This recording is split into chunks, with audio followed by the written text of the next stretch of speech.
С какви надежди и мечти встъпвате в 2025? Не за друго задаваме този въпрос, а за да можем след водици, с нощи беше, тази нощ беше най-силна енергията на Вселената, да наричаме хубави неща за себе си, за рода си, за семейството си и за България.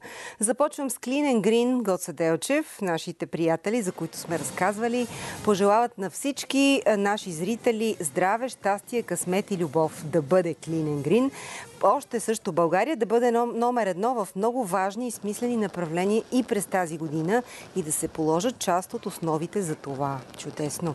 Златка Къбзималова, извинявайте, Златка, ако сбърквам фамилията ви, честита да е новата година за прекрасния екип на най-хубавото предаване в целия ефир.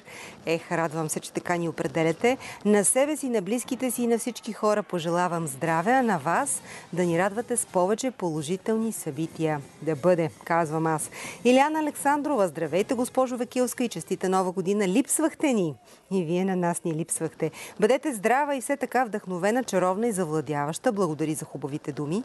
Желая здраве и на целия екип, както и на любимите ви хора. Всяка година си пожелаваме едни и същи неща, но доколко вникваме в изречените думи. Много се надявам през новата година да успеем да загърбим егоизма в нас и да се научим да живеем повече за другите, да се радваме на малките неща и любовта да е винаги добре дошла.